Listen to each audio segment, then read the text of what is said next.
Good evening to you all. आज से हम लोग इंडियन इकोनॉमी सेक्शन शुरू करने जा रहे हैं।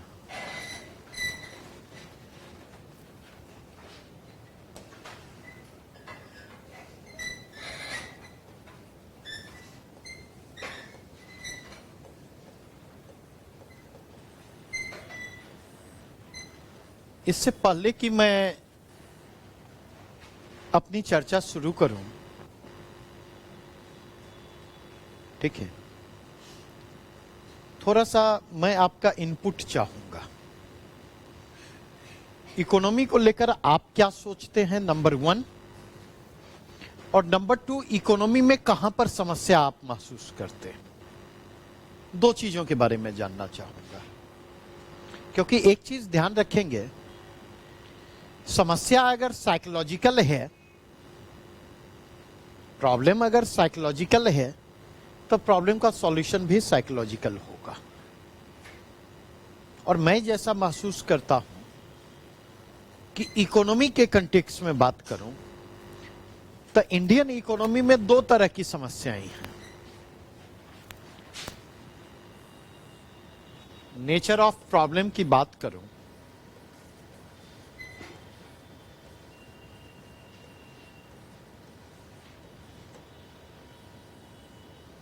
क्योंकि सॉल्यूशन तक हम तभी पहुंच सकते जब हम नेचर ऑफ प्रॉब्लम को हम आइडेंटिफाई करने की कोशिश करें। अगर नेचर ऑफ प्रॉब्लम को आइडेंटिफाई करें तो इकोनॉमी के बारे में क्या धारणा है आपकी? आसान है, मुश्किल है, बहुत मुश्किल है? सही सही बतलाइएगा। मुश्किल है मतलब बीच में कर देता हूं, बहुत मुश्किल भी मतलब बीच वाला रखें, मुश्किल है नहीं नहीं। परसेप्शन है मुश्किल है, अ बिट डिफिकल्ट।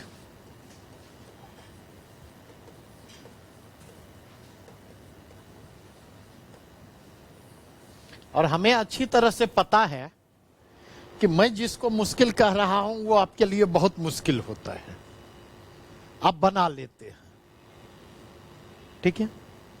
कभी ये सोच के देखा है कि क्यों इकोनॉमी मुश्किल है? क्या क्या टाइम नहीं देते। चल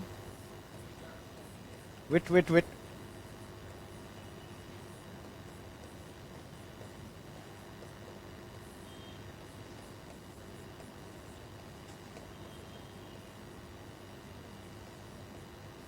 संदीप जी, आप ही से पूछता हूं, टाइम क्यों नहीं देते हैं?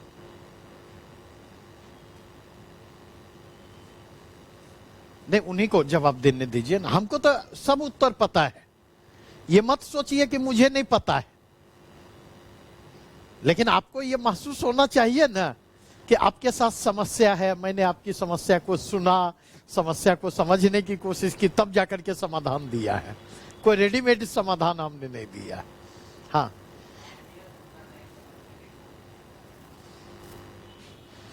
अहमियत ना समझ।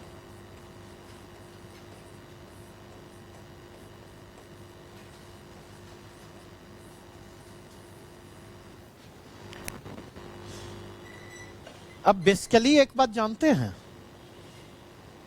आपने मेरे प्रश्न को बड़े हल्के में लिया।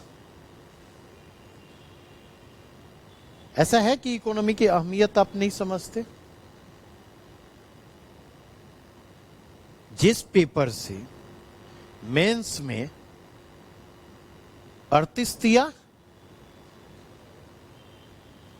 114 नहीं, 114 नंबर के प्रश्न पूछे जा रहे हैं, प्लस पिछले 10 साल के पेपर 1 के करंट वाले सेक्शन को पलट ले तो ऑन एवरेज आपको इकोनॉमी सेक्शन से एक क्वेश्चन मिलेंगे, ऑन एवरेज। कभी हो सकता एक भी नहीं हो, कभी हो सकता 2। ऐसा है या नहीं?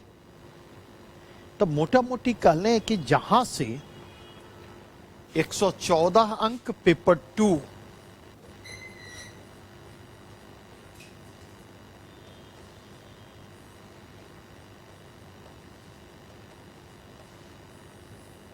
और पेपर 1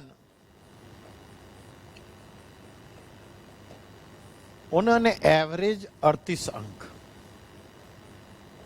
मतलब जहां से 152 अंक के प्रश्न पूछे जा रहे हैं, ऐसा है आप उसकी अहमियत को ना समझते हो?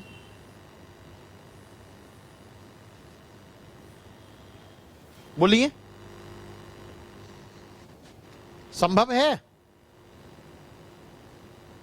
और अगर आप नहीं समझ रहे, इसका मतलब दरअसल आपको कुछ बोलना था, आपने बोल दिया। रियलिटी यही है, क्योंकि ये जो आपने उत्तर दिया, ये पूरा का पूरा उत्तर ही क्या है? गलत है।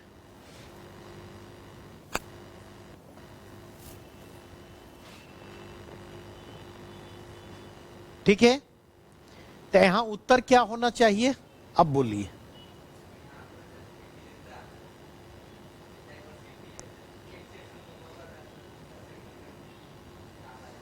अब फिर आप मतलब आसान सी चीज को ना उलझा दे रहे हैं।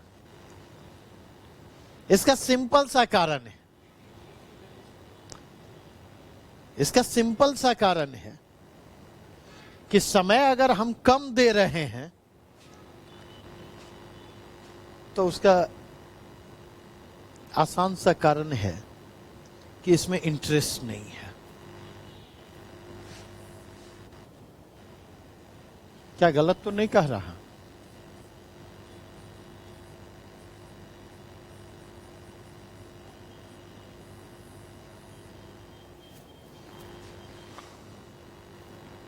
इंटरेस्ट नहीं है। अब इंटरेस्ट क्यों नहीं है? क्या?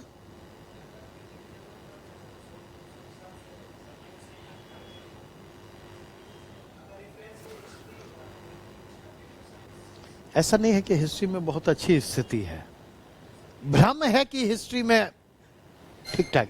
बार बार मैं कहता हूं,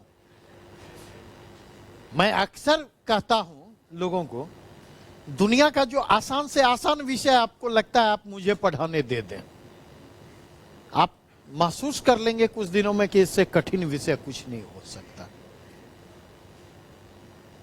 मतलब ये क्वालिटी है मुझ में। ठीक है, अब ये मत कहिएगा कि ये क्वालिटी है या लिमिटेशन है। इसका कारण है, जब विषय के ऊपर ऊपर आप तैरते हुए निकलते हैं ना, तो विषय आपको आसान लगता है, और जब विषय की गहराइयों में आप उतरते हैं तो वो हायर कंसंट्रेशन लेवल डिमांड करता है। वह हायर कंसंट्रेशन लेवल डिमांड करता है।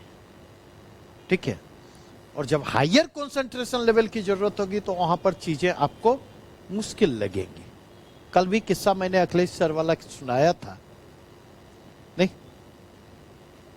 कि मैं कहता हूं कि सर आप मुगली घुट्टी बना के रखिए और फोन पर ही 2 चम्मच खट से, बच्चा जैसे बोले रुको रुको, समस्या बीमारी समझ में आ गई है, ये लो आ करो, और फोन पर मैं डाल रहा हूं मुगली घुट्टी, तुम्हारी समस्या का सब समाधान हो जाएगा। आपने सही कहा, उसको थोड़ा सा लार्जर पर्सपेक्टिव में लेता हूं। देखिए, इंटरेस्ट इसलिए नहीं है क्योंकि इकोनॉमी के साथ 2 चीजें हुई हैं। पहली चीज जो हुई, इंटरेस्ट पैदा करने वाला शिक्षक नहीं मिला।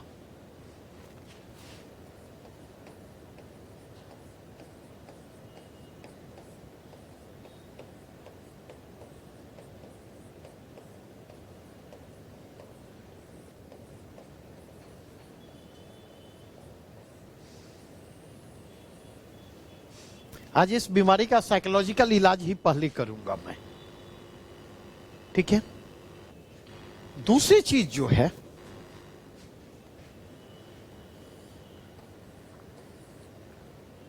समझ में ना आना।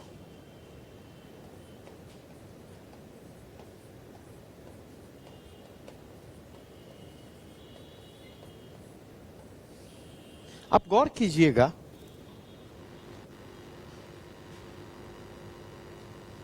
अपने अपने आपकी रुचि किस विषय में है, कॉपी के पिछले पेज पर आप सब लिखिए, तो बिना ज्यादा दिमाग लगाए।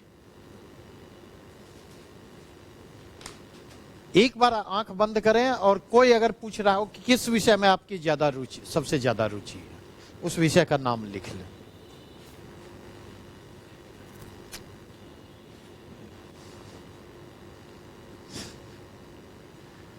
तुमको 15 सब्जेक्ट लगता है तो तुम 15 लिखो, हमें कोई दिक्कत नहीं है। लिख लिया? हाँ, लिख लिया।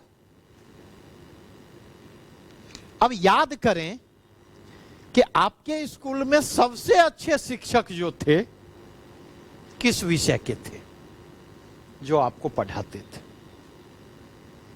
जल्दी से याद करें। क्या? नहीं, अब ये ज्यादती कर रहे हैं, ये ज्यादती कर रहे हैं। और ये ज्यादती इसलिए आप कर रहे हैं क्योंकि हो सकता है आप लोग जो है सेंट जोसेफ और सेंट पॉल में पढ़े हो, हम लोग तो सेंट बोरिस एकेडमी में पढ़े हैं, समझे? और उसके बावजूद जो है हमने एक चीज महसूस की कि जिस विषय में शिक्षक अच्छे हमें मिले, जिस विषय में शिक्षक अच्छे हमें मिले, ठीक है, उस विषय में अच्छा परफॉर्मेंस भी रहा और उस विषय में रुचि भी पैदा हुई। मैंने क्या कहा? यह जनरली सब पर लागू होगा। जो भी विषय आपने लिखा है, बचपन से अभी तक की चीजों को याद करें, यह फॉर्मूला फेल नहीं हो सकता। चाहे शिक्षक हो, पेरेंट्स हो, शिक्षक का मतलब स्कूल के शिक्षक नहीं, ट्यूशनों के शिक्षक शिक्षक है, कोचिंगों के शिक्षक शिक्षक है, पेरेंट्स भी बढ़ा रहे हैं तो वो भी शिक्षक हैं। मेरी बातें समझ रहे? बड़ा गहरा रिश्ता इसमें है, नहीं? तो दो चीजें होती हैं, एक रुचि हो किसी विषय में, यह स्थिति हो, नहीं? अब साइकोलॉजी समझे, किसी विषय में हमारी रुचि है और उस विषय को हमने पढ़ाना जो शुरू किया, वो उसके कठिनतम हिस्से से पढ़ाना शुरू किया, तो उस रुचि को अरुचि में तब्दील होते समय लगेगा। जैसे जब तक हिंदी लिटरेचर पढ़ाता रहा, मेरी कोशिश होती थी, बहुत बाद में आकर के हमने भाषा से बैच शुरू किया कई बार, अदरवाइज कोशिश होती थी भाषा को सबसे अंत में पढ़ाऊं, जिस समय नए बच्चों के आने की संभावना तनिक भी नहीं हो। क्यों?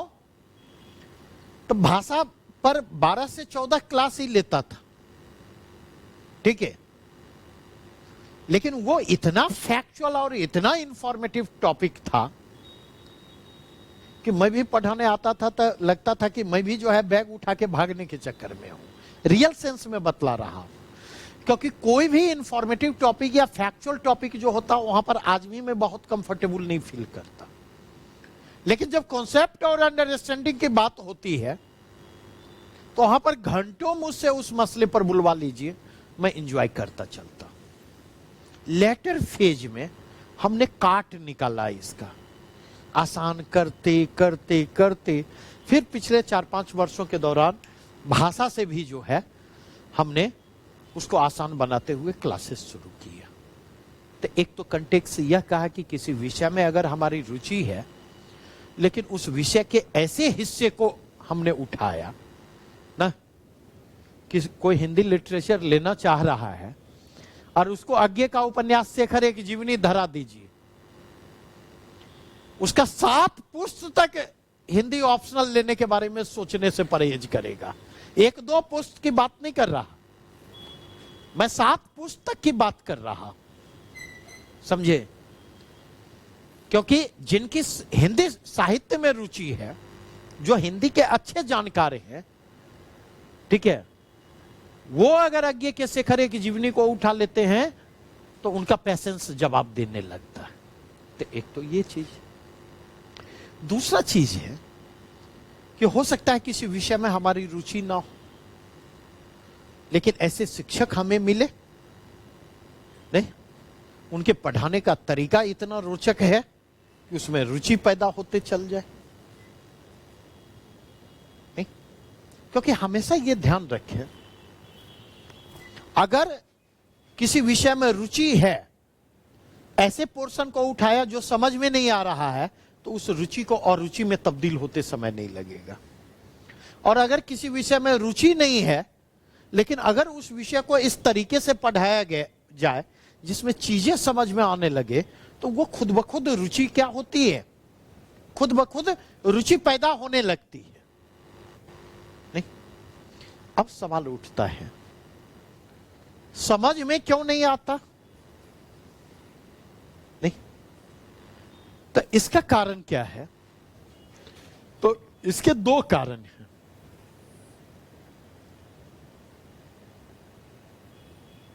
एक कारण है टर्म समझ में ना आना। और टर्म समझ में क्यों नहीं आता? नहीं, चूंकि टाइम नहीं देते, इसीलिए टर्म समझ में नहीं आता। ऐसा है या नहीं है? और टाइम क्यों नहीं देते, टर्म क्यों नहीं देते, टाइम क्यों नहीं देते? तो उसका कारण है प्रश्नों की प्रकृति।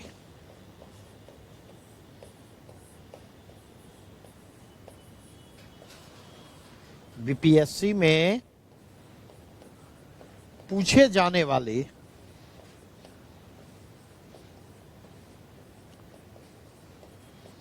प्रश्नों की प्रकृति,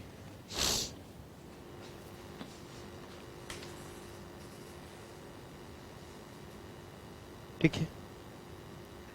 बेसिकली बीपीएससी में इकोनॉमी सेक्शन से जो प्रश्न पूछे जाते, तो मोटा मोटी लेकर के चले 15 के आसपास प्रश्न पूछे जाते। कभी 2 क्वेश्चन बढ़ जाएगा, कभी 2 क्वेश्चन घट जाएगा, यही होता है। अब समस्या यह उभर करके आती, वो जो प्रश्न पूछे जा रहे हैं, जितने प्रश्न पूछे जा रहे हैं, पिछले 15 साल के बीपीएससी पीटी के पेपर को पलट ले, एक प्रश्न को छोड़ दें तो शेष जितने प्रश्न हैं वो फैक्चुअल नेचर के प्रश्न हैं, इंफॉर्मेटिव है। चाहे वो करंट से पूछा जाए, चाहे वह इकोनॉमिक सर्वे से पूछा जाए नहीं। तो चूंकि प्रश्न फैक्चुअल नेचर के पूछे जा रहे हैं नहीं, इसलिए ना आप पढ़ने की जरूरत महसूस करते हैं, ना हम पढ़ाने की जरूरत महसूस करते हैं। रियलिटी यही। और हमारे जैसे कुछ बेवकूफ लोग जब पढ़ाने की कोशिश करते, तो आपको लगता है कि क्या पढ़ा रहे हैं, ये सब तो पूछती ही नहीं है बीपीएससी। ये हार्श रियलिटी बतला रहा हूं नहीं। तो आप जब मेंस के लिए आ रहे हैं, आप जब मेंस के लिए आ रहे हैं, तो आप क्या पाएंगे? आप पाते यह हैं कि आपके पास इंडियन इकोनॉमी की तो बेसिक अंडरस्टैंडिंग है ही नहीं। प्रॉब्लम क्या है? रियल प्रॉब्लम 2 है।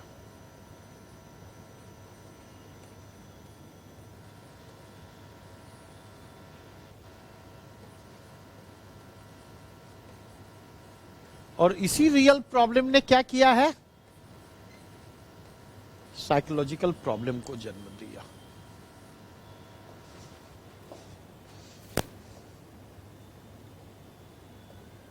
अब रियल प्रॉब्लम पहला यह है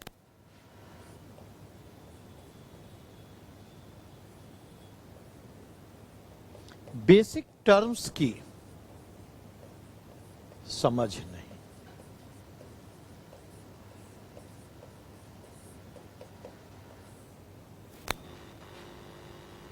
जो इकोनॉमिक टर्म्स हैं, जो टर्मिनोलॉजी है, उसकी आपके पास समझ नहीं है, और अगर उसकी समझ नहीं होगी तो इकोनॉमी के साथ आप कभी भी सहज नहीं होंगे।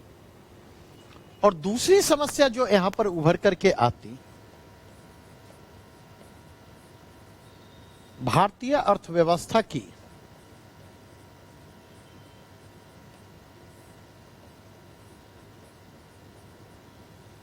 समझ नहीं।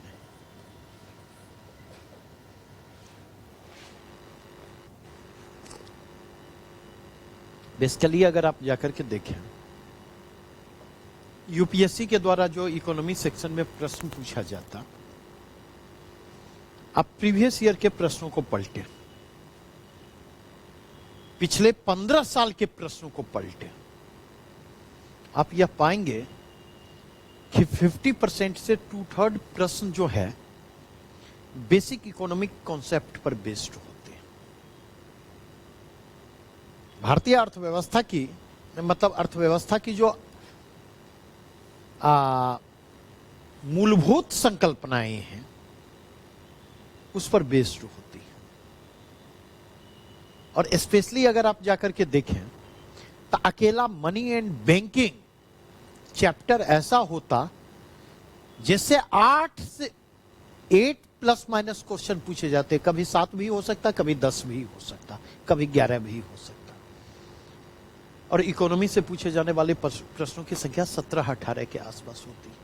आप अंदाजा लगा लें, लगभग आधे प्रश्न जो हैं केवल मनी बैंकिंग की टर्मिनोलॉजी से पूछे जाते हैं। दूसरा अगर आप देखें तो जैसे बीपीएससी प्रश्न पूछती है प्री में, तो वहां पर आप जाकर के देखें, करंट कहीं से भी मोटा मोटी कर ले काम हो जाएगा आपका। यूपीएससी के पेपर में जाकर के देखें, जो प्रश्न पूछे जाते तो इंडियन इकोनॉमी का जो हिस्टोरिकल डेवलपमेंट है, पोस्ट इंडियन इकोनॉमी का, उसके हिस्टोरिकल डेवलपमेंट के जो महत्वपूर्ण प्रस्थान बिंदु हैं, वहां से भी प्रश्न पूछे जाते। चाहे बात आर्थिक नीति का हो, चाहे बात औद्योगिक नीति का हो, जो चाहे प्लानिंग की हिस्ट्री हो, वहां से हिस्टोरिकल डेवलपमेंट पर प्रश्न पूछे जाते। अब अगर प्रश्न हिस्टोरिकल डेवलपमेंट पर पूछे जा रहे, तो जब प्री के लिए आप पढ़ रहे और जब प्री के लिए हम पढ़ा रहे, तो इसके तो उस पढ़ाने के क्रम में हम उस इंडियन इकोनॉमी के हिस्टोरिकल इवोल्यूशन को आपके साथ डिस्कस करते हैं कि किस तरह 1947 के बाद भारतीय अर्थव्यवस्था जो है आकार ग्रहण करती है। नहीं तो इस पढ़ाने के क्रम में क्या होता, एक बेसिक अंडरस्टैंडिंग आपकी डेवलप होती चली जाती। ऐसा होता है ये नहीं? तो यहां पर अगर आप जाकर के देखें, दोनों का अभाव है, इसलिए ना भारतीय अर्थव्यवस्था की समझ आपकी विकसित हो पाती है और ना आपकी अर्थव्यवस्था की मूलभूत संकल्पनाओं की समझ विकसित हो पाती। यह प्रॉब्लम जो है मनोवैज्ञानिक समस्या को जन्म देता है। और मनोवैज्ञानिक समस्या क्या है? नहीं, बहुत मुश्किल है।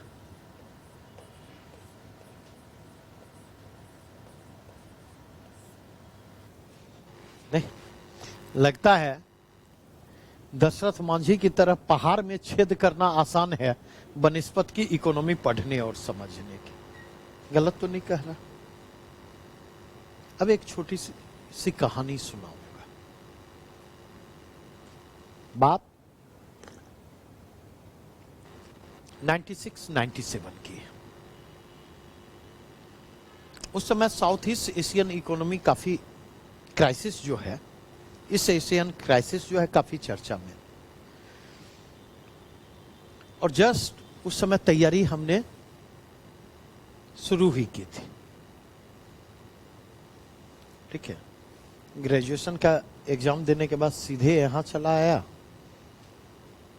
तिवारी सर के यहाँ हिंदी लिटरेचर का क्लास करने के लिए, और यहाँ से क्लास खत्म होने के बाद अक्टूबर में फिर दिल्ली लौटा। तो संयोग से हम लोग 4-5 बैचमेट फ्लैट ले रखा था, हम लोग साथ ही रहते थे। तो साउथ ईस्ट एशियन क्राइसिस पर चर्चा शुरू हुई, और हमारा एक मित्र है जो अभी सॉफ्टवेयर इंजीनियर है बेंगलोर में, हिस्ट्री ऑनर्स। तो कहिएगा हिस्ट्री ऑनर्स और सॉफ्टवेयर इंजीनियर कैसे? भारत में सब कुछ मुमकिन है। एक्चुअली एमए भी उसने हिस्ट्री से किया है, समझे। यूपीएससी की तैयारी भी की, समझे। गलती से एक बार जो है बीआईटी मिश्रा के एमसीए का फॉर्म निकला था और लाल बाग का एक्सटेंशन ब्रांच जो है शुरू ही हुआ था, तो उसमें उसने अप्लाई किया, जाके एंट्रेंस दिया, हो गया। और उस समय कंपलसरी मैथ एमसीए के लिए नहीं था, कंपलसरी उसके बाद हुआ। तो मणिकांत सर हम लोगों के गुरुदेव हैं, उसके बाद हो गया, जाके काउंसलिंग भी वो करवा आया। अब बेचारा बहुत परेशान, इतना दिन यूपीएससी को दिए, समझे। तो मुझे लगा कि अब मुझसे ये मसला संभलेगा नहीं, तो मैंने सर को फोन किया। हमने कहा सर संजीव आपसे मिलना चाह रहा है, आप ही मसले को संभालें, ये मेरे बस की बात नहीं है। लेकिन एक चीज जरूर पूछिएगा कि संजीव अगर जाना नहीं था तो तुमने फॉर्म क्यों भरा था? जाना था तभी फॉर्म भरा नहीं, और अगर फॉर्म भरा था अब ये नाटक क्यों? तो खैर हम लोग गए और सर ने वही प्रश्न किया उससे, उसका तो कोई जवाब नहीं था। तो संयोग से उसी से चर्चा चल रही थी, 4-5 लोग थे, और उसके रिएक्ट करने का तरीका बहुत गंदा होता है, आज भी गंदा है। तो उसने कुछ इस तरह से रिएक्ट किया, और मैं थोड़ा सा इगोइस्ट आदमी हूं, तो उसने रिएक्ट किया तो मुझे चोट लगी। तो हमने सोच लिया कि इस बेटे को दिखा देना है। मतलब ये रियल स्टोरी है, कहीं फॉर्मुलेटेड नहीं है। उसके बाद हमने सोच लिया कि अब इकोनॉमी पर, उस समय तक इकोनॉमी से दूर दूर तक वास्ता मेरा नहीं था। हमारा एक मित्र था बगल में नालंदा का, तो अब पेपर भी कितना लेते, एक आदमी कितना पेपर लेगा? हिंदू और हिंदू कॉमन हम लोग पेपर लेते थे, और जनसत्ता लें या हिंदुस्तान लें, इस पर विवाद हमारे फ्लैट में खड़ा हो गया। तो बहुमत ने निर्णय लिया कि जनसत्ता लेंगे। तो हमारा एक मित्र था, उसने कहा मैं पैसा नहीं दूंगा, मैं हिंदुस्तान लूंगा, अगर हिंदुस्तान आएगा तभी पैसा दूंगा। तो खैर वो मसला निपटा। अब इकोनॉमी के एक पेपर को लेना था, और उस समय 2 ही पेपर इकोनॉमिक न्यूज के आते थे। एक अमर उजाला समूह है उत्तर प्रदेश का, तो उसका आता था अमर उजाला कारोबार, और दूसरा न्यूज़पेपर इकोनॉमिक टाइम्स का आता था हिंदी में, द इकोनॉमिक टाइम्स। वो 8 पेज का पेपर था।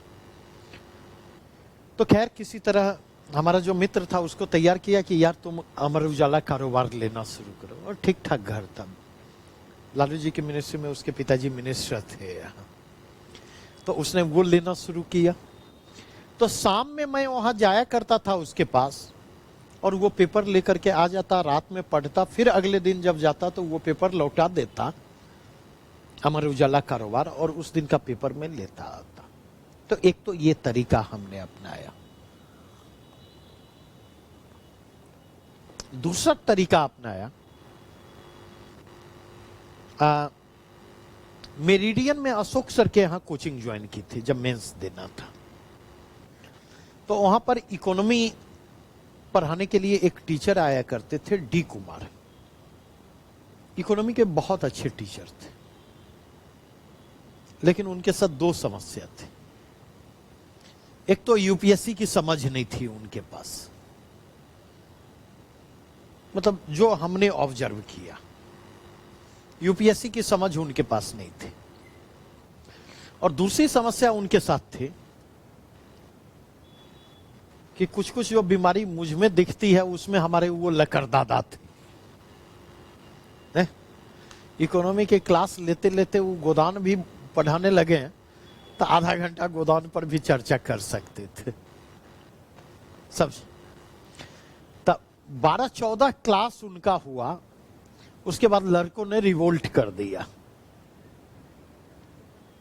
एकदम विद्रोह का झंडा उठा दिया, समझे। तो लड़कों ने जब विद्रोह का झंडा उठा दिया तो अशोक सर खुद आए, उन्होंने कहा आप परेशान मत हो। उनको रोक दिया गया, उन्होंने कहा मैं आपको करवा दूंगा। और अशोक सर ने करीब करीब 10 से 12 घंटे का क्लास लिया था। डी कुमार सर ने जो इकोनॉमी में पढ़ाया था वहां से एक भी प्रश्न नहीं थे, और अशोक सर ने जो पढ़ाया था वहां से मेंस में सारे प्रश्न थे। मतलब ये एक रियलिटी थी।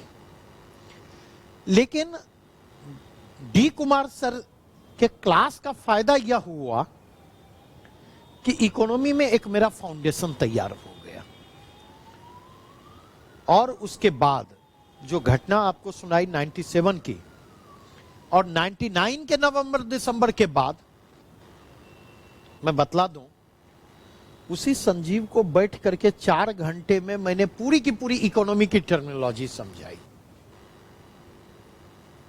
कई बार आप लोग भी बदला लेते, आप लोग भी इगोइस्ट होते, आप लोग भी जो है रिएक्ट करते। तो अक्सर मैं कहता हूं,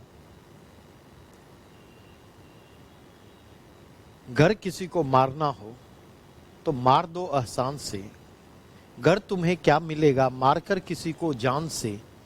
जान का मारा हुआ लौट कर आ सकता नहीं, एहसान का मारा हुआ सर उठा सकता नहीं, समझे। और उसी की बात ने उस पूरे फेज में, मतलब कम से कम दर्जनों हमारे बैचमेट्स होंगे, दर्जनों हमारे जूनियर होंगे जिनको इकोनॉमी की बेसिक टर्मिनोलॉजी को बतलाने और पढ़ाने का काम मैं करता था। ठीक है। फिर जब सफर शुरू हुई पढ़ाने की, तो पढ़ाने की सफर शुरू हुई तो इकोनॉमी धीरे धीरे जो है, और मेरी आदत है काम करने की, ये बीमारी है, समझे। तो उसके बाद जब काम करना शुरू किया तो फिर इकोनॉमी पर बुक आई मेरी, और इसे मैं अपना सौभाग्य मानता हूं कि लास्ट एडिशन उस बुक की 6th एडिशन जो है 2017 में आई थी, सितंबर में, यूपीएससी के लिए। और 2006-7 से लेकर अगर मैं कहूं 2013 तक अगर बच्चा यूपीएससी दे रहा है और हिंदी मीडियम का बच्चा है तो 80% बच्चों के पास मेरे नोट्स, चाहे इकोनॉमी हो, चाहे पॉलिटी हो, चाहे हिस्ट्री हो, चाहे आईआर हो, जरूर होते थे। और वो प्रतीक्षा करता था उस चीज की। उस दौर में ये कॉर्पोरेटाइजेशन नहीं हुआ था, ठीक है। उस दौर में मैं अपने रेवेन्यू का 60% तक एड पर खर्च किया करता था, और बाजार में चर्चा होती थी। अब तो देखते हैं कि करोड़ों करोड़ बाजार में पानी की तरह एड में बहाए जाते। एक ऐसा, कम से कम मैंने सैकड़ों फोन रिसीव किए हैं इकोनॉमिक्स ऑप्शनल के बच्चों के, ठीक है, जब उनको बतलाया कि देखो भाई इकोनॉमिक्स से मेरा कोई लेना देना नहीं है, मेरी बुक इंडियन इकोनॉमी पर है। कोई ये मानने के लिए तैयार नहीं था कि ये बुक ऐसे व्यक्ति के द्वारा लिखी जा सकती है जिसका दूर दूर तक एकेडमिक बैकग्राउंड इकोनॉमिक्स का ना हो। तो इतनी बात मैंने क्यों की आपके साथ? टाइम पास करने के लिए नहीं, इतनी बातें इसलिए आपके साथ की कि आप इकोनॉमी में आज जहां खड़े होंगे उससे कहीं ज्यादा नीचे मैं था एक दौर में, और अगर उतने नीचे से मैं उठकर यहां तक पहुंच सकता हूं, नहीं तो आप क्यों नहीं पहुंच सकते? आप भी पहुंच सकते। बस आवश्यकता किस बात की है? बस आवश्यकता है इस बात की है, मेंटल फ्रेम को हम चेंज करें। बिना मेंटल फ्रेम को चेंज किए आगे नहीं बढ़ा जा सकता। नहीं, यह मानना बंद करें कि इकोनॉमी बहुत मुश्किल है। मुझसे अगर पूछें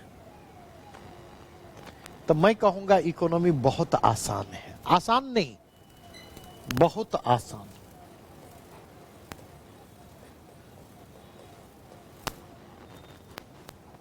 मैं आसान की बात नहीं कर रहा, बहुत आसान। क्योंकि ज्योग्राफी में पढ़ते होंगे पृथ्वी कैसी है, फिर नारंगी के समान चपटी बोलते हैं, गोल है, तभी तो भूगोल। अब फॉर्मूला आप निकालते रहिए। तो भूगोल दो ही जगहों पर दिखता है, पृथ्वी दो ही जगहों पर गोल दिखती है, एक ज्योग्राफी में और दूसरा इकोनॉमी में। कहीं से चलें, घूम फिर करके फिर वहीं पर पहुंच जाएंगे, कहीं से भी चले। नहीं तो इसका मतलब क्या हुआ? इसका मतलब यह हुआ कि अगर हम समझ विकसित करने की कोशिश करते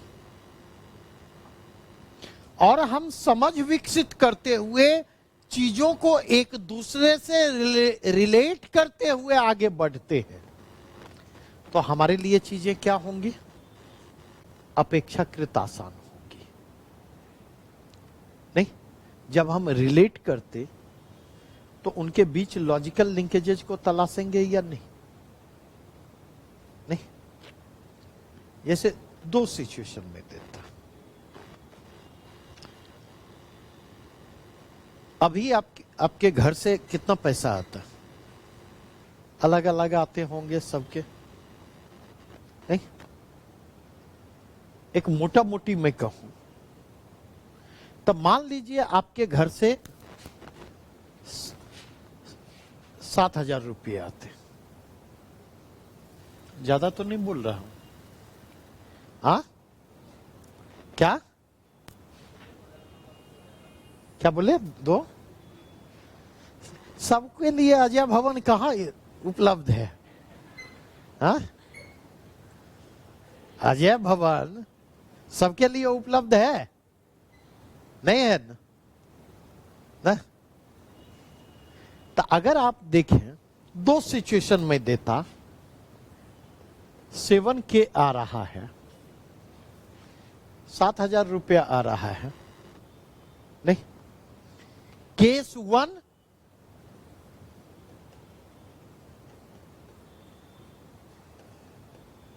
ये घट करके 5K हो जाए। सारा चीज आप समझ रहे हैं। नोटबंदी हुई, और हुई क्या, अभी भी हो रही है। 2000 का नोट हो रहा है ना। नोटबंदी के बाद फिर आप देखेंगे जीएसटी आया, जीएसटी के बाद कोविड, लॉकडाउन। तो असर तो है, गार्जियन का इनकम कम हुआ है। यद्यपि मैं तारीफ करता हूं कि भारत के 53% लोगों ने कहा है कि उनकी आमदनी जो है पिछले 2 वर्षों के दौरान बढ़ गई है ना, और 37% की घट गई है। मतलब गजब का सर्वे रिपोर्ट भी होता है।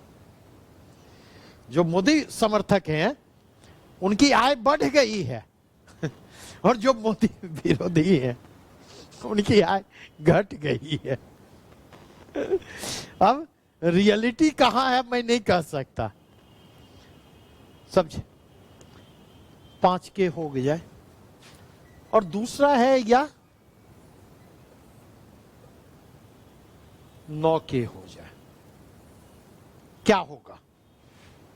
इकोनॉमी यही है। क्या होगा दोनों स्थितियों में? तो अगर 5K होगा तो आपका परचेजिंग पावर क्या होगा? घटेगा नहीं, परचेजिंग पावर घटेगा। परचेजिंग पावर घटेगा तो डिमांड क्या होगा? डिमांड कम है। डिमांड अगर कम होगा तो इसका इकोनॉमिक ग्रोथ पर क्या असर पड़ेगा? इकोनॉमिक ग्रोथ पर भी कमी आएगी। इकोनॉमिक ग्रोथ में कमी आती है तो गार्जियन के इनकम पर क्या असर पड़ेगा? लेते चले, इनकम पर क्या असर पड़ेगा? और गार्जियन का इनकम जब कम होगा, जब तैयारी किए हुए 2-4 साल गुजर जाएंगे, नहीं 4 साल, देखो कुछ चीजें समय रहते समझ जानी चाहिए, ये बात मेरी ध्यान रखेंगे।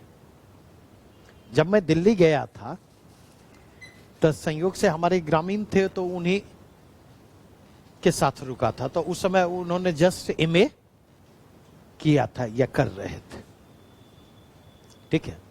तो कई बार घर आता था तो कहते थे सर्वेश जा रहे हैं ना, तो पिताजी से इतना पैसा कहीं मांग लगो। तो अगर उन्होंने 5,000 रुपया मांगा तो 2,500 रुपया बाबा देते थे, कहियो इतने में काम चलवेला, समझे। तो उसी समय एक चीज मैंने सोचा कि जिंदगी में सब काम करूंगा, लेकिन ये स्थिति अपनी जिंदगी में नहीं आने दूंगा कि जरूरत 5,000 की हो, गार्जियन से 5,000 रुपया मांगू और 2,500 रुपया मिले। ये मरण की स्थिति होती है, समझे। और इसीलिए यूपीएससी के अटेम्प्ट जैसे समाप्त हुए, हमने निर्णय लिया टाटा बाय बाय, अब कोई सेट पीसीएस और यूसीएस नहीं देना है। लाख लोगों ने कहा मैंने नहीं दिया। नवंबर 2002 में यूपीएससी का लास्ट मेंस दिया था और दिसंबर फर्स्ट वीक में बीपीएससी का लास्ट मेंस दिया, उसके बाद कभी नहीं दिया। मतलब सिविल के क्षेत्र में यूपीएससी का इंटरव्यू अप्रैल 2003 में वो अंतिम मेरा था। तो अगर आप देखें इनकम कम होगा, और इनकम कम होगा तो फिर 5,000 कहां जाएगा? अब उतना मत घटाइए, 4K। तो देखिए जहां से चले थे चीजें पहुंच रही है ना, नहीं। और एक कहानी सुनी होगी आपने, सोनपुर का मेला था, बाबा और पोता चले मेला में, तो पोता की नजर हाथी पर पड़ी। तो पोता ने कहा बाबा बाबा हाथी खरीद दीजिए। बोले पोता पूछो कितने में? बोला बाबा 2,000 में। बोले पोता बहुत महंगा है। जब मेला खत्म हुआ, उधर से लौट रहे थे, कुछ दिनों के बाद अच्छी खासी कमाई हुई, तो फिर पोता की नजर हाथी पर पड़ी ना, तो पूछा बाबा बाबा हाथी खरीद दीजिए ना। पूछा पूछो कितना दाम है? तो 5,000। बोला 2 ले लो। नहीं, अगर यहां पर देखें ये खर्च आपका बढ़ता है, तो खर्च बढ़ेगा तो परचेजिंग पावर क्या होगा? परचेजिंग पावर बढ़ेगा। परचेजिंग पावर अगर बढ़ेगा तो क्या होगा? माँ पिताजी कहेंगे देखो ना गाल चुटुक गया है, खाने पीने पर ध्यान नहीं देते हो, तो थोड़ा सा दूध शुद्ध जो है लिया करो, थोड़ा फल फूल खाया करो ना। और देखते हो कैसे चमरचट बन करके रहते हो, थोड़ा कपड़ा उपड़ा बढ़िया पहना करो, साफ पहना करो। ऑब्वियसली ये बढ़ेगा तो डिमांड क्या होगा?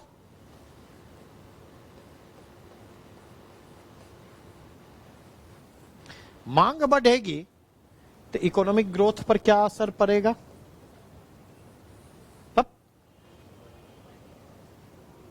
मतलब सप्लाई कम हो जाएगा। गजब का इकोनॉमिक्स तुम्हारा है ना? अरे मांग बढ़ेगा तो ऑब्वियसली मांग की पूर्ति बढ़ाने की कोशिश होगी, मांग की पूर्ति बढ़ाने की कोशिश होगी तो इकोनॉमिक ग्रोथ को स्टिमुलेशन मिलेगा, इकोनॉमिक ग्रोथ में तेजी आएगी तो इनकम क्या होगा? नहीं, तब घर से पापा फोन करके कहेंगे बेटा दिक्कत हो रही हो, ऐसा करता हूं 9 अच्छा नहीं लगता है 10 कर देता हूं। यही इकोनॉमिक्स है। अगर ठेठ शब्दों में समझें, एक बड़ा सिंपल उदाहरण आपके सामने रखा तो पहली चीज, इस चीज को दिमाग से आप निकालिए कि इकोनॉमिक्स बहुत मुश्किल है, हम नहीं कर सकते। हर मुश्किल को आसान बनाया जा सकता है, लेकिन उसके लिए आवश्यकता किस बात की है? उसके लिए आवश्यकता है पॉजिटिव माइंडसेट की। नहीं, दूसरा, ये काम तो हर हालत में आपको करना होगा। इसका फ्रैंकली अगर पूछें तो इस प्रॉब्लम के सॉल्यूशन तो आपको तलाशने ही होंगे। अगर प्री में नहीं तलाशा है तो मेंस में आपको तलाशना होगा। जब तक मेंस में इस प्रॉब्लम को नहीं तलाशेंगे तब तक आपकी समस्या का समाधान नहीं होने जा रहा। नहीं, अब मेंस में तलाशने का क्या मतलब है? कल से शुरू हो जाऊं, जीडीपी का मतलब क्या होता है, जीएनपी का मतलब क्या होता है, एनडीपी का क्या मतलब होता है, एनएनपी का क्या मतलब, और अगर शुरू हो जाऊं तो सिलेबस खत्म हुआ, समय पर कुछ बाकी है, वैसे ही 8 महीना 9 महीना लेता हूं नॉर्मल वेज में। बातें समझ रहे हैं या नहीं? तो उसका यह तरीका हमारा होगा, कुछ आपको भी एफर्ट देना होगा और कुछ हमें भी एफर्ट देना होगा। चर्चा के क्रम में ऐसे अगर इकोनॉमिक टर्म्स आते हैं तो एक लाइन में डिफाइन करके हम आगे बढ़ जाएं। अब आपका काम है कि अगर कोई टर्म आ रहा है, समझने में दिक्कत है, तो थोड़ा सा मेरे भी लिमिटेशन को समझिएगा। नहीं, घर जाकर के काम करें उस पर। तब भी अगर समझने में दिक्कत होती है तो क्लासरूम के बाहर आप मिलकर के मुझसे पूछ सकते हैं। एक बात तो स्पष्ट हुई। अब आगे बढ़ूं यहां से? नहीं, और कोई समस्या यहां पर है इकोनॉमी को लेकर के? और कोई दुविधा और कोई प्रश्न? क्योंकि अब सीधे सिलेबस पर मैं आऊंगा। क्या कोई प्रश्न है, कोई दुविधा है? नहीं, एकदम मतलब चेहरा ऐसे बारे पॉजिटिव बॉडी लैंग्वेज को रखिए। जब तक बॉडी लैंग्वेज पॉजिटिव नहीं होगा, क्या ठीक हो? पक्का? हाँ, कि पानी वानी मंगवा है ना, तो पी लो थोड़ा सा। अब आइए, एक बार पहले 68वीं बीपीएससी मेंस के प्रश्नों पर हम नजर दौड़ाएं, क्योंकि हमें सिलेबस को डिफाइन करना है। और एक बार अगर हम 68वीं बीपीएससी मेंस के प्रश्नों पर नजर दौड़ा लेते तो सिलेबस को डिफाइन करना हमारे लिए आसान होगा।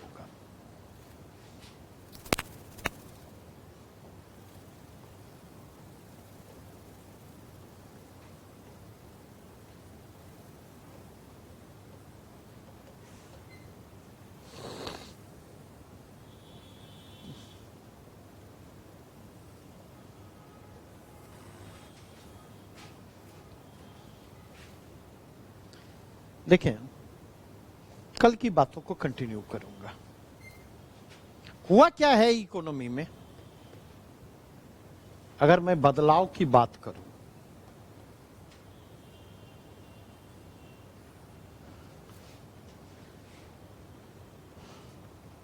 तो 68वीं बीपीएससी में अगर देखें तो बदलाव क्या क्या दिख रहे हैं। तो पहला बदलाव जो 68वीं बीपीएससी मेंस में दिख रहा है वह है नंबर ऑफ क्वेश्चंस जो हैं बढ़े, प्रश्नों की संख्या बढ़ी है। ठीक है, पहले 3 करने होते थे, अब ये 3 से बढ़कर के क्या हो गया,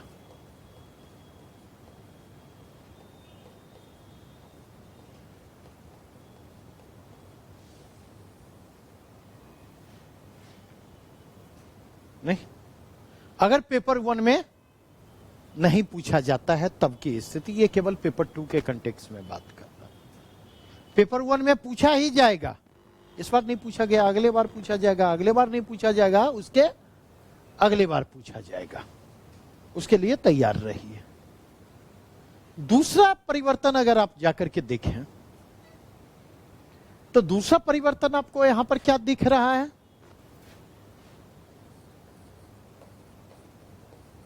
द नेचर ऑफ क्वेश्चंस, इसमें भी आपको बदलाव दिख रहे हैं, प्रश्नों की प्रकृति में भी बदलाव दिख रहे हैं। नहीं, प्रश्नों की प्रकृति में क्या बदलाव दिख रहे हैं हम चर्चा करेंगे थोड़ी देर में, लेकिन पहले देखें पूछे क्या गए। तो अगर आप देखें तो शॉर्ट नोट्स में जो प्रश्न पूछे गए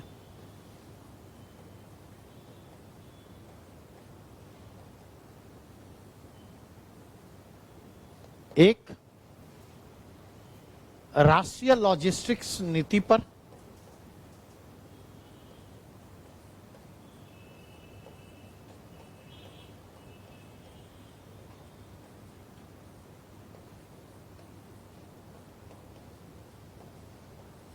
(2022) प्रधानमंत्री गति शक्ति से जोड़ते हुए, दूसरा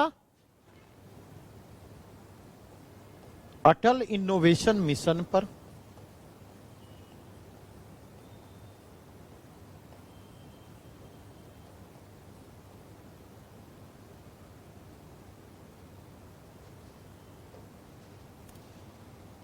तीसरा प्रश्न पूछा गया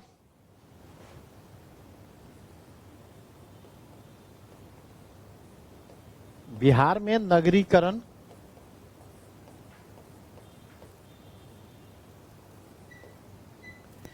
चौथा प्रश्न उठाकर के पूछा गया नहीं इकोनॉमिक ज्योग्राफी से,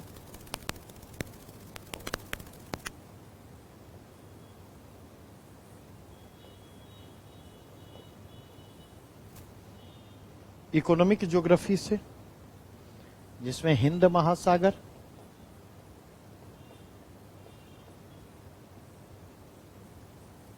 मानसून और इसके किस पर असर,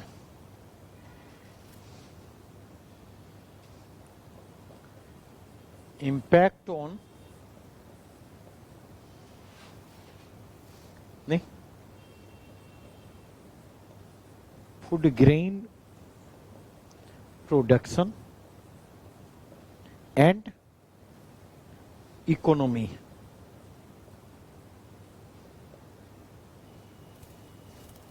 और पांचवा प्रश्न पूछा गया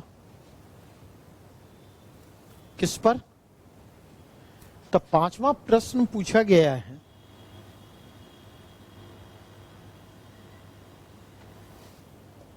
वह है ग्रामीण शहरी विभाजन पर।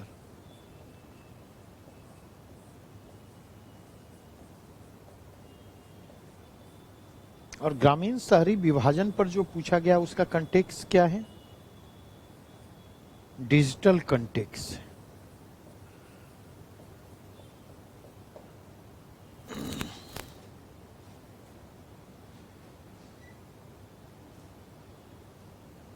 ठीक है,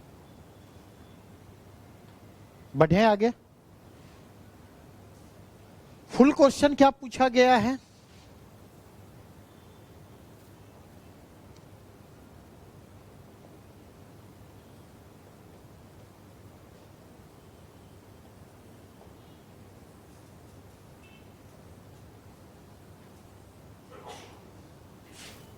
छठा क्वेश्चन पूछा गया है वैश्विक व्यापार संबंध, भारत का वैश्विक व्यापार।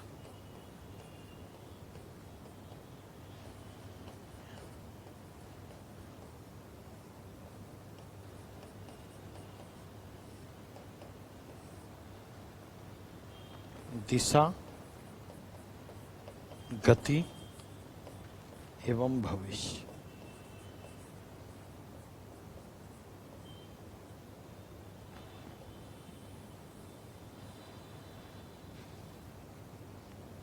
सातवां प्रश्न पूछा क्या गया है?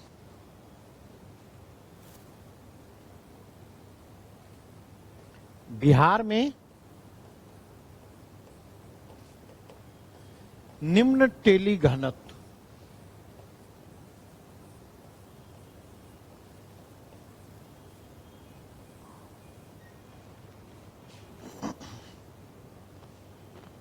और क्या प्रश्न पूछा गया?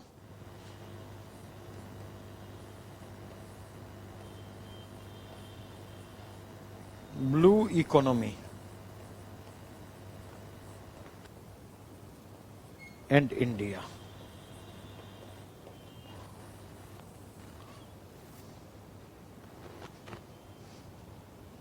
नहीं नहीं,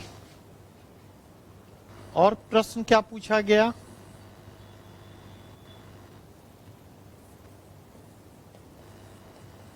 बिहार में उद्योग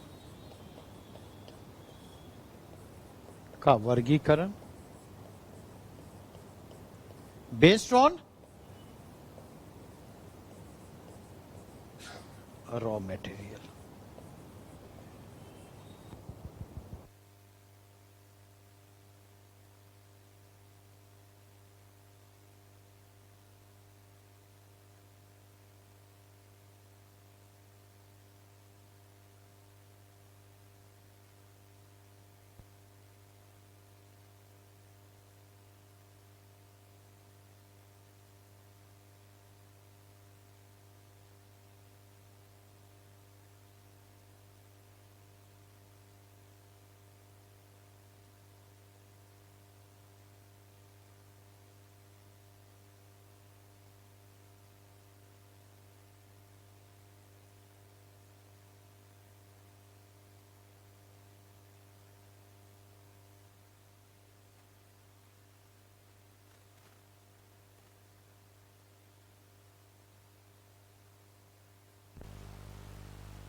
मतलब तुम्हें मजाक लगा ना, मैंने बोला बैटरी से बतियाना, तब बतियाए हैं कभी?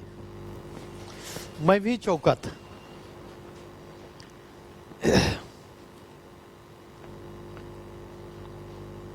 दलसिंहसराय में एक मेरा मित्र है, खेती करता है, तो अक्सर जब भी जाना होता है तो शाम में 2-3 घंटे और सुबह में 2-3 घंटे उसके फार्म, अगर वहां हूं दलसिंहसराय में तो जरूर इसके फार्म हाउस पर सुबह शाम में किसी समय रहता हूं। तो उसने एक बार पूछा कि कल बोले आने के लिए क्यों नहीं आए?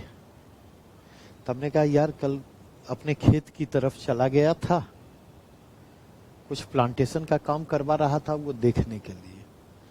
तो उसने पूछा अच्छा ये बतलाओ कि पौधे से बतियाए थे क्या, बातचीत किए थे क्या?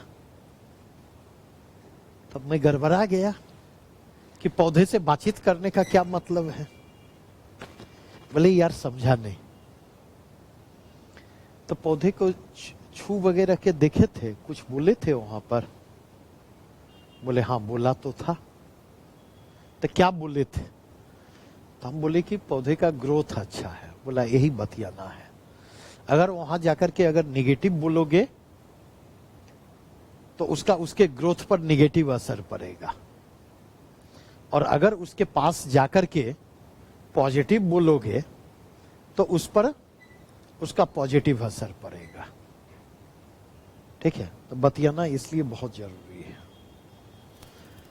इसलिए बीच बीच में आपसे भी बात करता रहता हूं, लेकिन असर नहीं होता। नेचर ऑफ क्वेश्चन में क्या बदलाव आ रहे हैं, इस चीज को नोटिस करने की जरूरत है। नहीं, अगर आप गौर करें तो आप देखेंगे अनकन्वेंशनल प्रश्नों की संख्या बढ़ी है।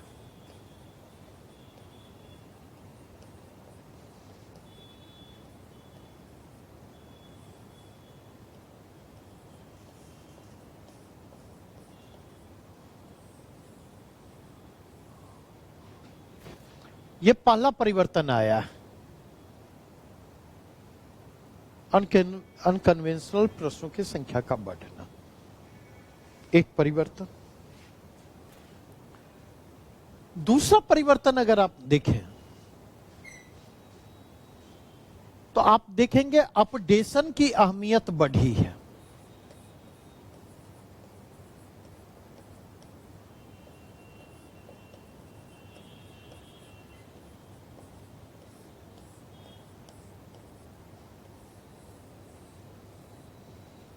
नीड ऑफ अपडेशन जो है,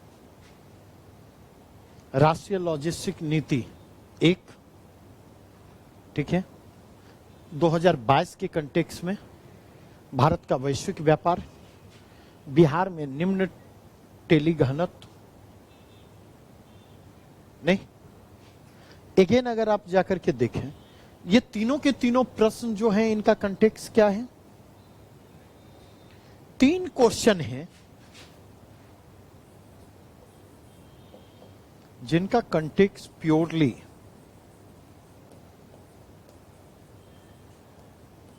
करेंट ओरिएंटेशन,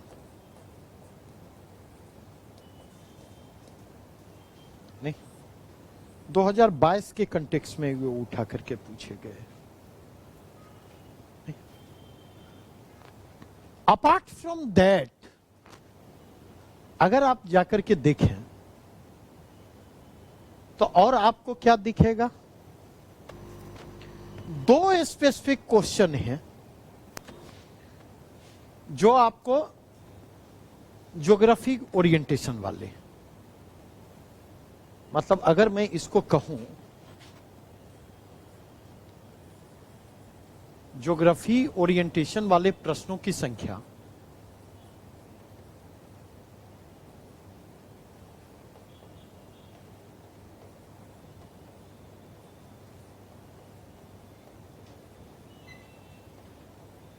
बढ़ी है। आप अगर इसमें देखें,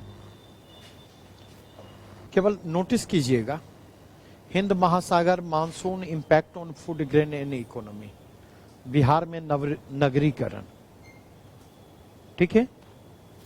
तीसरा प्रश्न आप आ जाएं, ब्लू इकोनॉमी, नहीं, और चौथा प्रश्न आ जाए बिहार में उद्योगों का वर्गीकरण रॉ मटेरियल के आधार पर। अगर आप देखें 2 short notes plus 2 full question, क्योंकि जब तक ये एनालिसिस नहीं कीजिएगा ना तब तक आप नीड और रिक्वायरमेंट को नहीं समझ पाइएगा। और इसीलिए प्रश्न जब भी आते हैं मेरे सामने, सबसे पहला काम मैं क्या करता हूं? सबसे पहला काम करता हूं कि उसके ट्रेंड्स को आइडेंटिफाई करने की कोशिश करता हूं, ताकि हमें यह तो पता चले हमें मेहनत कहां पर करनी है। तो एक तो अपडेशन की अहमियत बढ़ी। तीसरा कंटेक्स्ट अगर आप जाकर के देखें, नहीं, तीसरी चीज अगर देखें interdisciplinary approach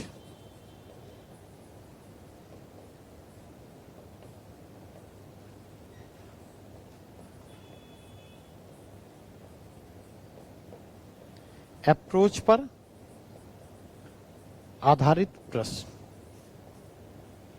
इनकी संख्या क्या है? इनकी संख्या भी बढ़ी। ठीक है, जैसे अगर इस प्रश्न को देखें, अब चेंज करता हूं, अगर आप देखें तो ये प्रश्न इंटरडिसिप्लिनरी अप्रोच पर आधारित है। नहीं, दूसरा अगर आप जाकर के देखें तो ये प्रश्न इंटरडिसिप्लिनरी अप्रोच पर आधारित है।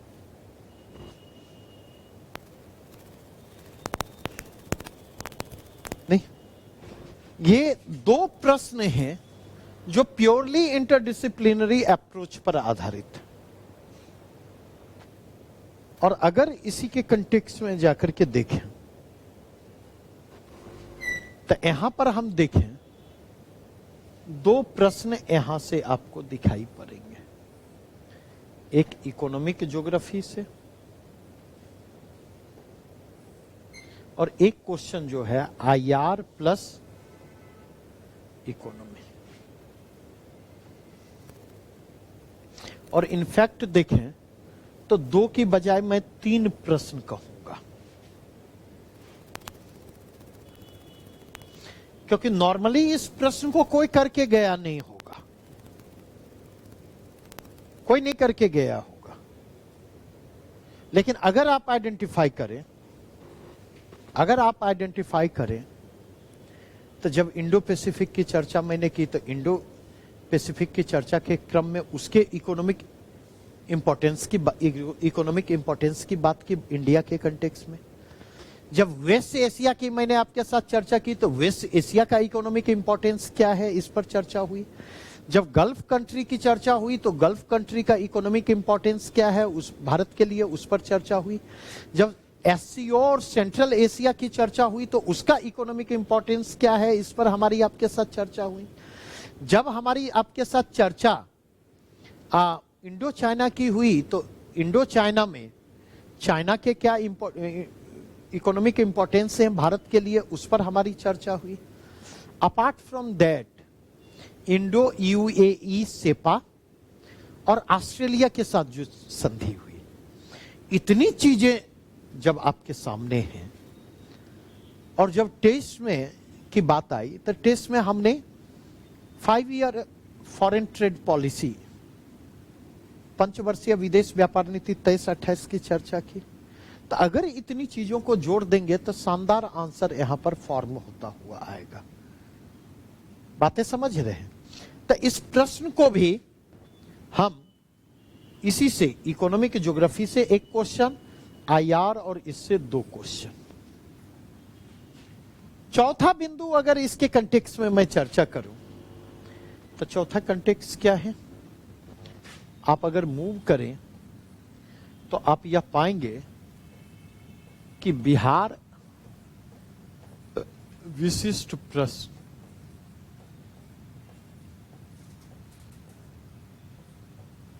इनमें भी वृद्धि आपको दिखाई पड़ेगी।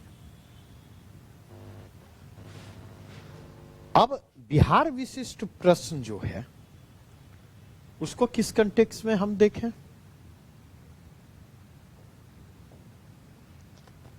तो अगर बिहार विशिष्ट प्रश्नों की हम बात करें तो आप बिहार में नगरीकरण एक नहीं, दूसरा ग्रामीण शहरी विभाजन वाला प्रश्न नहीं, दूसरा जो है बिहार में निम्न टेली घनत्व वाला जो प्रश्न है, तीसरा प्रश्न बिहार में उद्योग वाला जो प्रश्न है।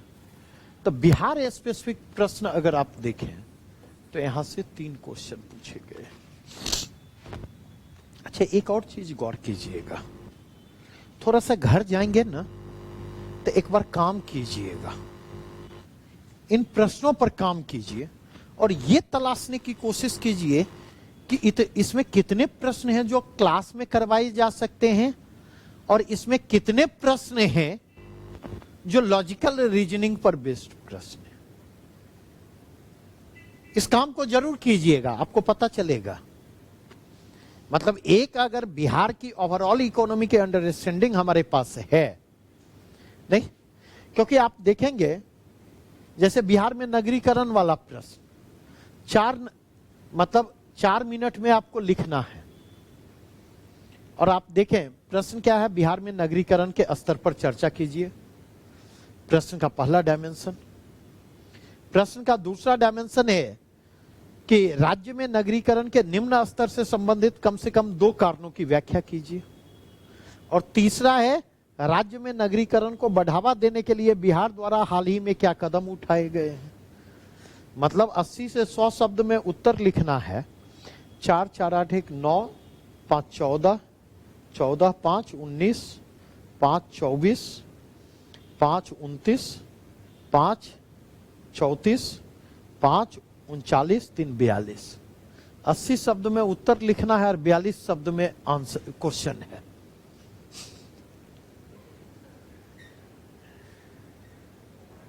मतलब ये सोचने वाली बात है। और इसलिए हमने कहा कि मैं डेड अगेंस्ट था पॉइंट फॉर्म में आंसर लिखने का। लगातार हमने मना किया, लेकिन अब लगातार इस चीज पर जोर दे रहा हूं कि कम से कम शॉर्ट नोट्स जो आपके पास हैं उनको, उनकी एनालिटिकल राइटिंग आप नहीं कर सकते, तो उसको अच्छा ना ही पॉइंट फॉर्म में पूरा लाइन लिख सकते हैं।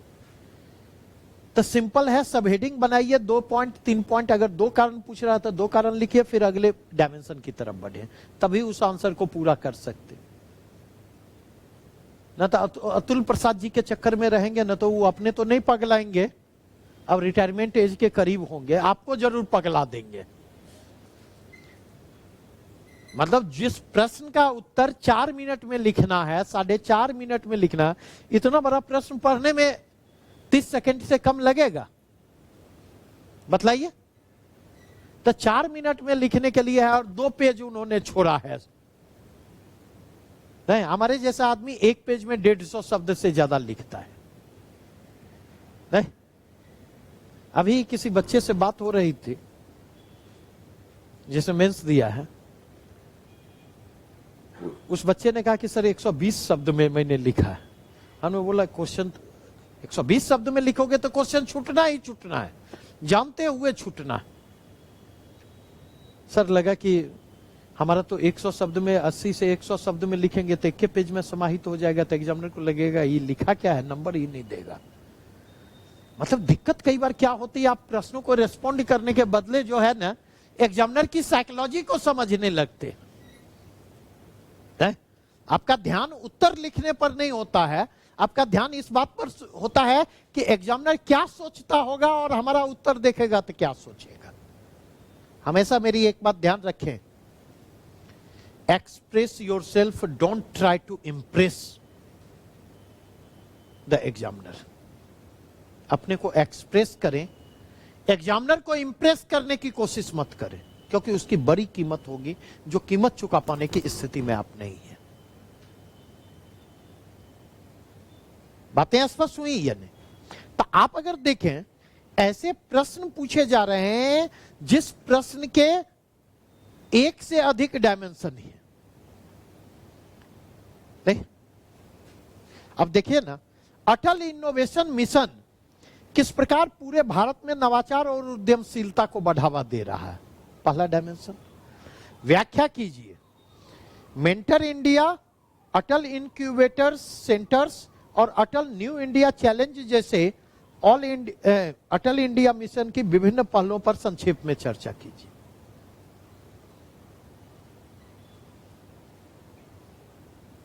ठीक है, मतलब अटल इनोवेशन मिशन कैसे नवाचार को बढ़ावा दे रहा है, उद्यमशीलता को बढ़ावा दे रहा है, उस पर चर्चा करते हुए इस 3 स्पेसिफिक कंटेक्स्ट को डिस्कस करना है आपको। मेंटर इंडिया, अटल इंक्यूबेटर सेंटर्स और अटल न्यू इंडिया चैलेंजेस। कुछ नहीं है, प्रश्न पहला ही है, लेकिन एक अलग लाइन देकर के क्या किया गया, उसको भारी भरकम बना दिया गया। और ध्यान रखेंगे उत्तर इसी में मौजूद है, ये प्रश्न नहीं है, ये उत्तर है। नहीं, बस आपको करना है उठा करके एलोबरेट वहां पर कर देना। अब देखिए अगला प्रश्न है, हिंद महासागर द्विध्रुवीय गति क्या है? बाइपोलर इंडियन ओशियन का बाइपोलर मोशन क्या है? इसी को उल्टा कर देना, नहीं लौटता मानसून और है ना। दूसरा, इसका वर्ष 2022 में भारत में मानसून की अनियमितता से क्या संबंध था? व्याख्या कीजिए। नहीं, दरअसल ये प्रश्न भी क्या है, अपडेशन वाला 3 नहीं 4 क्वेश्चन कर ले। ये भी तो 2022 के कंटेक्स्ट में पूछा है। इस अनियमितता का भारत में खाद्य उत्पादन और अर्थव्यवस्था पर क्या प्रभाव पड़ा? नहीं, तो प्रश्न के कितने डायमेंशन हो गए? यहां पर भी 3 डायमेंशन यहां पर भी हो गए। अगला प्रश्न देखिए, ये सारे शॉर्ट नोट से हैं। भारत में ग्रामीण शहरी डिजिटल विभाजन की व्यापकता और प्रभावों पर चर्चा कीजिए। Rural urban divide digital context में कितना व्यापक है और उसका प्रभाव क्या पड़ रहा है? इसे कम करने के लिए सरकार द्वारा उठाए गए कदमों का परीक्षण कीजिए। डिजिटल डिवाइड को कम करने के लिए सरकार के द्वारा क्या किया जा रहा है?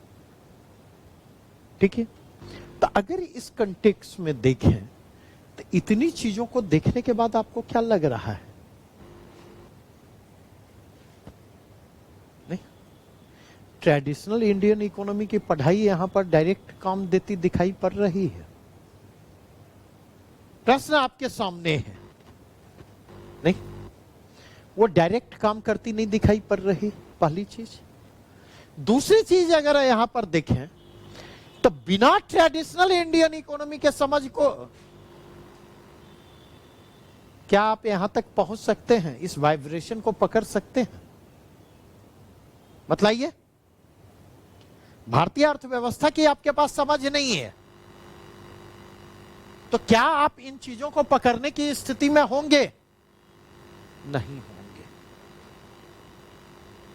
नहीं होंगे। नहीं, तो अगर यहां तक पहुंचना है तो इसके रास्ते कहां से गुजरेंगे?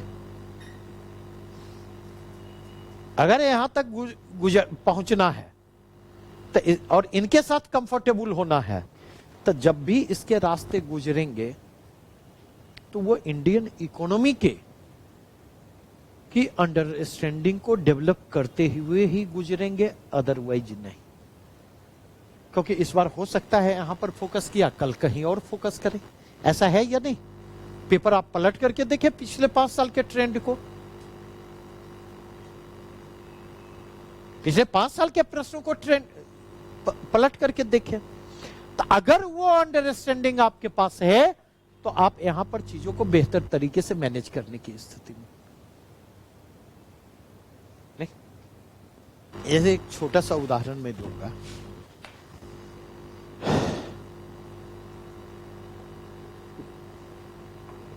जब WTO की चर्चा होती है, जब WTO की मैं चर्चा करता, डेवलपिंग कंट्री और डेवलप्ड कंट्री के बीच क्या डिस्प्यूट्स हैं, कहां कन्फ्लिक्ट है, इसकी चर्चा करता हूं।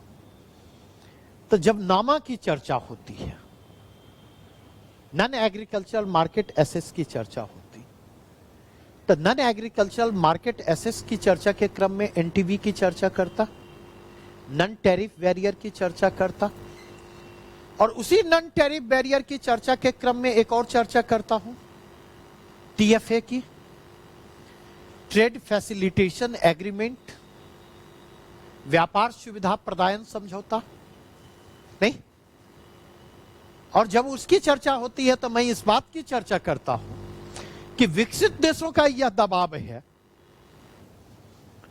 कि आपको ट्रेड फैसिलिटेशन की दिशा में पहल करनी चाहिए विकासशील भारत जैसे विकासशील देशों पर। और भारत जैसे विकासशील देशों का यह कहना है कि भाई हमारे पास लिमिटेड रिसोर्सेज हैं और कॉम्प्लेक्स सोशियो इकोनॉमिक चैलेंजेज हैं।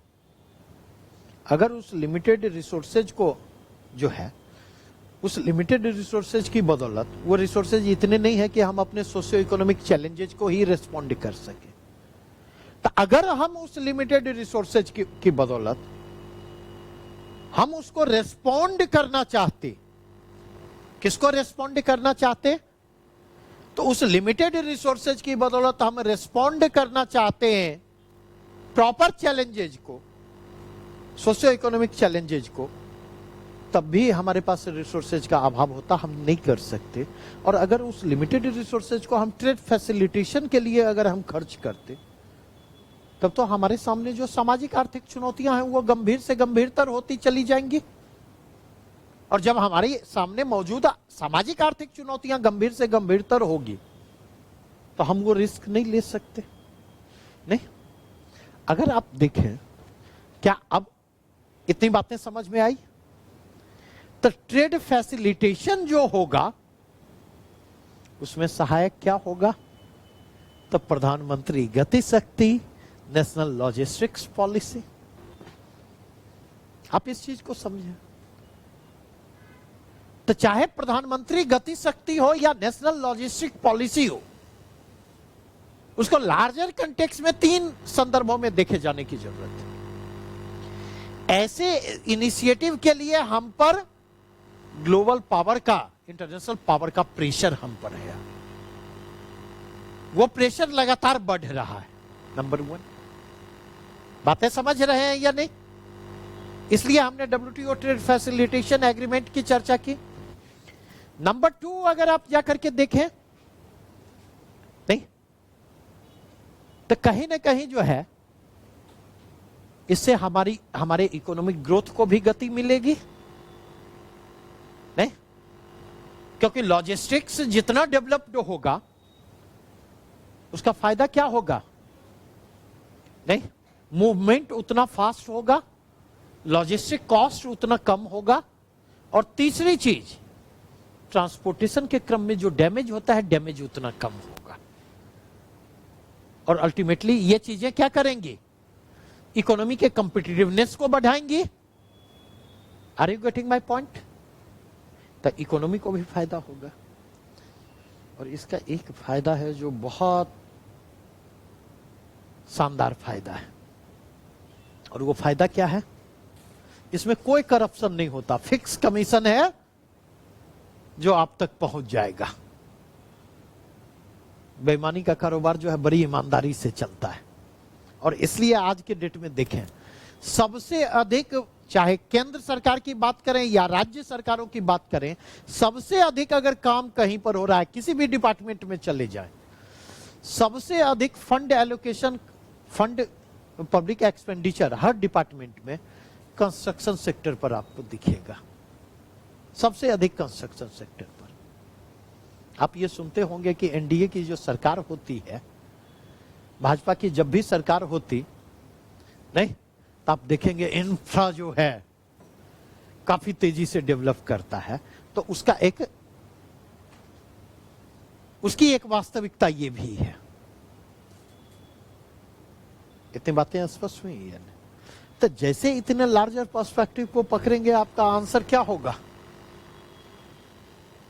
आवश्यकता इसी रिफ्लेक्शन की है।